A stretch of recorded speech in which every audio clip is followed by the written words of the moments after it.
Hey there, everybody. It's Caitlin, your geeky girlfriend, and it's time for another book review. This week, we actually have an unboxing. I got my, a little PR package, if you will, with a book inside, and we're going to open it together, and then I'm going to review this book with you guys, or for you guys, or whatever. So I was fortunate enough to actually be a beta reader and an advanced reader for this book, and I have reviewed several of this author's books before, and all of the reviews can be found on my channel. And I saved this for today because the book actually releases tomorrow. So tomorrow, October 7th, this book will be available on Amazon, wherever else you get your books. And I'm going to be able to do my Goodreads review as well.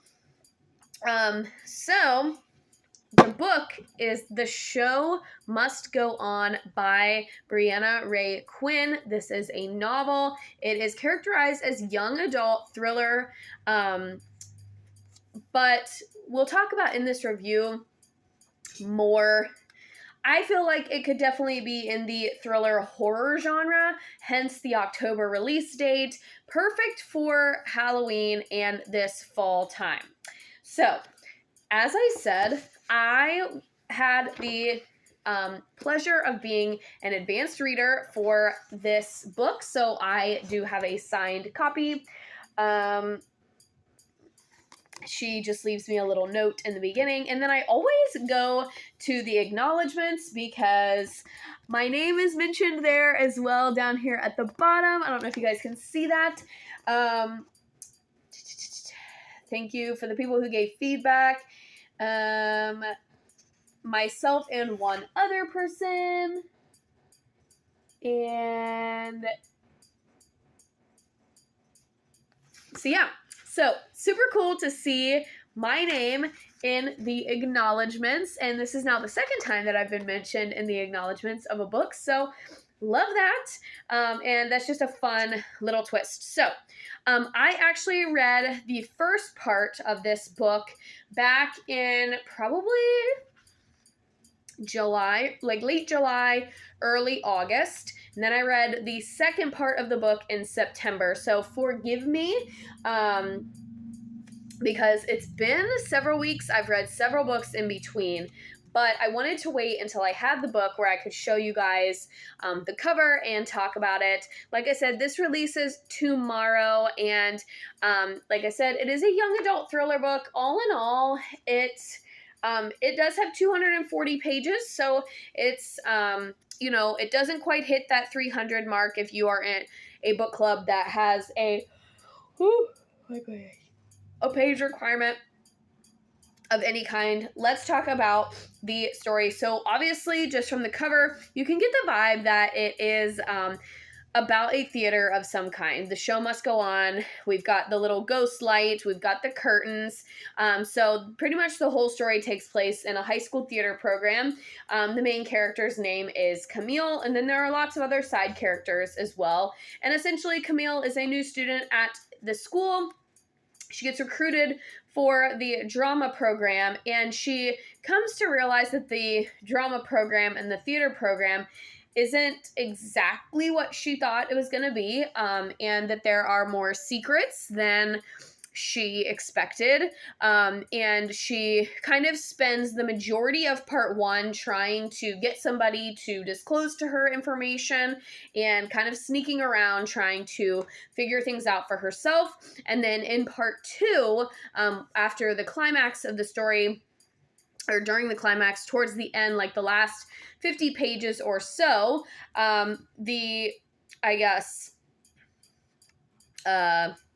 ghosts of the ghost light kind of come to light, and she is, oh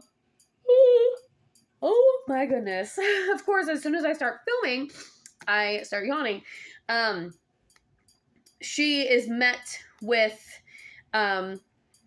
some beings, we'll just say that.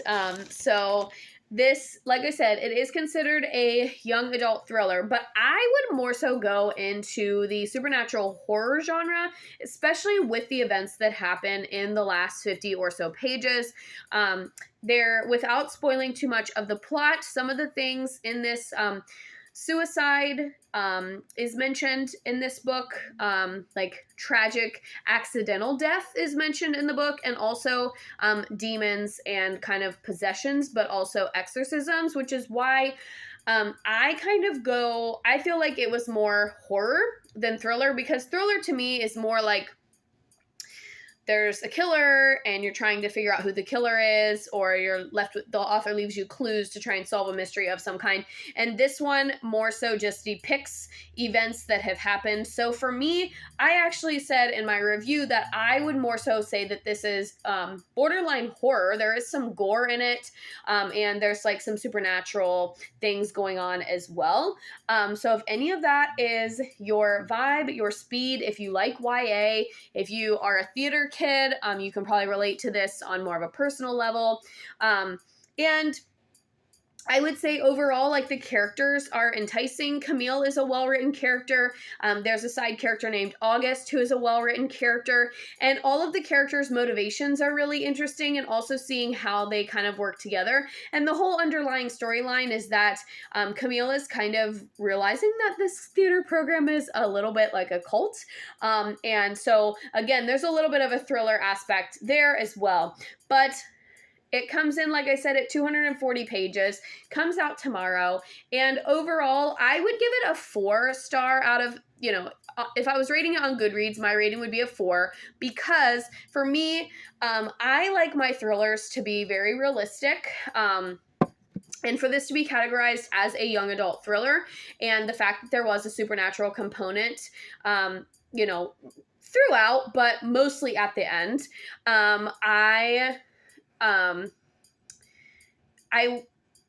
that's what caused it to lose a star for me. I felt it read really quickly. Like I said, I had a deadline as an advanced reader to read part 1 by a certain date, and then part 2 by a certain date. And, oh my gosh, here we go again. It read really quickly. Part 1 I read a little bit faster than part 2, but again, like, there was more of that mystery thriller setup in part 1, and by the time I read part 2, which when I read part 2, I actually reread part 1 as well. So I have read this book technically 1.5 times, which is rare for me, but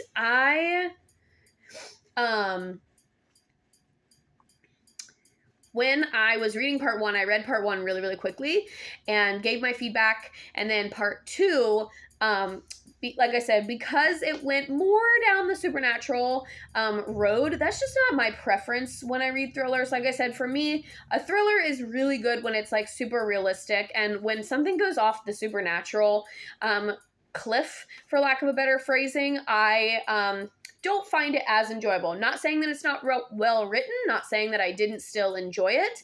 And I felt that the wrap up was actually very satisfying, and there was like a little epilogue in it, which I liked. And you kind of get a little bit of a glimpse as to what happens after the events of the story. I would have maybe liked a little bit more of that.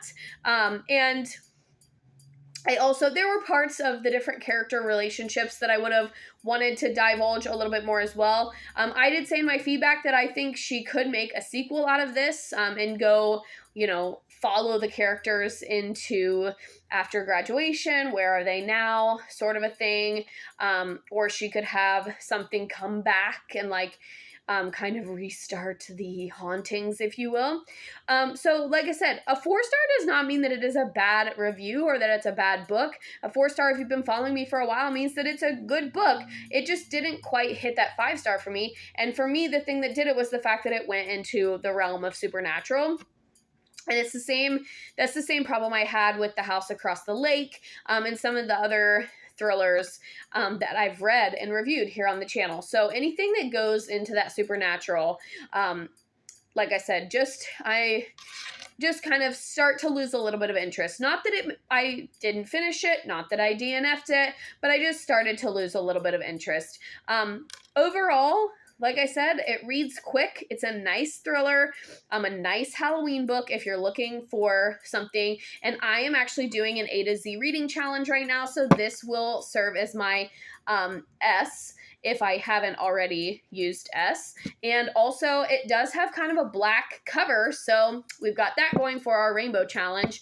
And remember when I have been reviewing books lately, I've been telling you guys, like, oh, I have a couple of books in the works that I'm waiting on to be able to review. So this one will count in my reading count for the year as long as I can review it on Goodreads, which you can find my full review over there.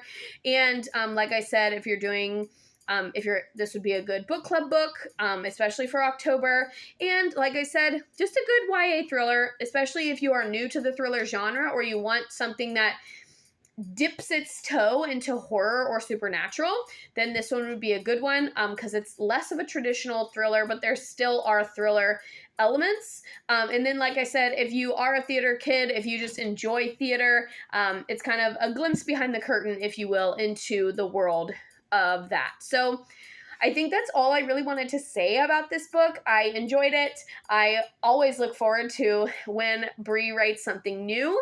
And if you are new to my channel, this is actually Bree's third novel and the second poetry collection that I have read and reviewed of hers. And her two novels are Fake It Till You Make It, which I gave a 5-star review, and then Never Cried Wolf, or Never Cry Wolf. It has like a green cover, and that one I also gave 5 stars to. So this one for me just didn't hit the same boxes as the first two, but still a good book, especially if you are a YA reader. And I have taken a little bit of a step back from reading YA, so I made an exception for this one. And like I said, you can pick this up on Amazon tomorrow or wherever you get your books. And if you are interested, you can also just comment below and I can get you in touch with the author, as she is a personal friend of mine. So thanks so much, Bree, for my package and the acknowledgement and the signed copy. I love keeping all these signed copies because now I can let my daughter read it when she gets older. My grandma often borrows these and reads them. Sometimes my mom reads them. So it's nice to have the physical copy after, and I have my name in it, which is super cool. So I always keep my signed copies and my beta read books. So like I said, I think that's all I wanted to say for this one. You can pick this up starting tomorrow, October 7th, and I hope that everybody gives it a read. And as always, thank you all for being here. If you're new to my channel, make sure you hit that red button and subscribe, and let me know if this is a book that falls into your genre. And stay tuned for more book reviews. Currently, we're in the middle of 2 nonfiction books, and I'm still working my way through a fiction, and then I just picked up another thriller mystery book from the library today, which is my next book club read. So we're going to be trying to turn some books over here in the next few days. I don't really have any plans this weekend, so looking forward to a weekend of reading and just relaxing. We're getting ready to go make some dinner, so make sure you check out my Shortcut Kitchen videos as well. And yeah, so I think that's it for this one. Thanks, Bree, for another great read. Thank you all so much for watching, and go get your copy of The Show Must Go On starting tomorrow, October 7th, and I will see you guys in the next one. Bye-bye.